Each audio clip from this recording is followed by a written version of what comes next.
सांगली मिरज कुपवाड महानगरपालिकेच्या इच्छुक उमेदवारांच्या मुलाखती दुसऱ्या टप्प्यातल्या मुलाखती आज या ठिकाणी संपन्न होत आहेत। पहिल्या टप्प्यातल्या मुलाखती यापूर्वीच पार पडलेल्या आहेत। साधारणपणे 65 उमेदवारांनी पहिल्या टप्प्यामध्ये मुलाखतीसाठी अर्ज सादर केले। आजही हॉटेल ॲम्बेसेडरमध्ये दुसऱ्या टप्प्यातील मुलाखती संपन्न होणार आहेत। या मुलाखतीच्या पार्श्वभूमीवर पत्रकार परिषदेचे आयोजन या ठिकाणी करण्यात आलेलं आहे।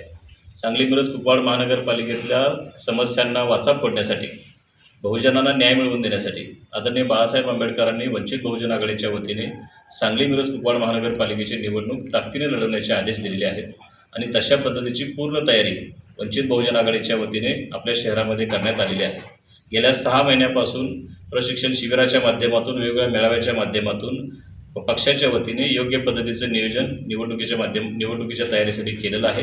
निश्चितपणे वंचित बहुजन आघाडी येणाऱ्या महानगरपालिकेच्या निवडणुकीमध्ये दैदिप्यमान यश मिळवेल असा विश्वास आम्हाला आहे। कोणासंग आपली बोलणी चालली आहे संधी घेण्यासाठी? आघाडीच्या संदर्भामध्ये त्यामुळे पक्षाकडून जनतेतून पुरस्कृत उमेदवार म्हणून प्रार्थना अमित शिंदे यांची आदरणीय बाळासाहेब आंबेडकर यांच्या आदेशानं त्यांच्याशी चर्चा करून आघाडीच्या संदर्भामध्ये पक्ष निर्णय घेईल। आजपर्यंत तुमच्याकडं किती अर्ज आले उमेदवारी असेल? पहिल्या टप्प्यामध्ये 65 उमेदवारांनी मुलाखती या ठिकाणी दिलेल्या आहेत। आज दुसऱ्या टप्प्यातल्या मुलाखती या ठिकाणी होणार आहेत। आम्ही सर्वच्या सर्व जागा लढवण्याची तयारी या ठिकाणी करतोय। भविष्यामध्ये जसे प्रस्ताव आघाडीचे येतील इतर पक्षांच्याकडून त्यावरती पक्षाच्या वतीने निर्णय घेऊ। अजून तसा कोणताच ठोस निर्णय झालेला नाही। वेगवेगळ्या पक्षांच्याकडून प्रस्ताव आहेत, पण अजून तसा निर्णय झालेला नाही। हो, स्वतःच्या चिन्हावर 100% स्वतःच्या चिन्हावरती पक्षाच्या वतीने आम्ही लढू। भाजप सोडून कुठल्याही पक्षाशी आपण? भाजप सोडून इतर पक्षांच्या बरोबर ज्यांच्याकडून सन्मानजनक प्रस्ताव आहेत त्यांच्याबरोबर आघाडी करण्यासाठी पक्ष अनुकूल आहे। हा पक्ष खासदार विशालदादा पाटील यांनी म्हणले भाजप हा फसवा पक्ष आहे, आपलं काय मत आहे त्याबाबत?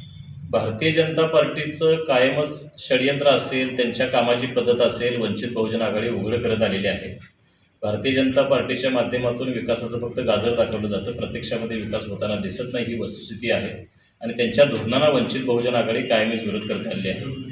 भारतीय जनता पार्टीचं सरकार आलं की विकासाचे मुद्दे बाजूला पडावेत म्हणून इतर मुद्दे कायमच त्या ठिकाणी प्रत्यक्षात समोर आणले जातात। त्याच्यामध्ये जातीमध्ये तेढ वाढताना दिसत आहेत, धर्मामध्ये तेढ वाढताना दिसत आहेत। ओबीसी मराठा वाद असेल, हिंदू मुस्लिम वाद असेल, हिंदू ख्रिश्चन वाद असेल, धनगर आदिवासी वाद असेल, SC मधल्या प्रवर्गामधल्या जातींच्या मध्ये वर्गीकरणाच्या माध्यमातून वाद असेल, हे BJPच्या काळामध्ये जास्त प्रमाणात दिसतं आणि हे वंचित बहुजन आघाडी कायमच उघड करत आलेली आहे। प्राध्यापक सोमनाथ साळुंके, मी जिल्हा निरीक्षक आहे। सोमनाथ साळुंके। या निवडणुकीसाठी आपल्याकडून स्टार प्रचारक कोण कोण असणार? आदरणीय बाळासाहेब आंबेडकरांची सभा सांगलीमध्ये आम्ही घेण्याचं नियोजन करत आहोत। सुजातादा आंबेडकर सभेसाठी आम्ही निमंत्रित करत आहोत।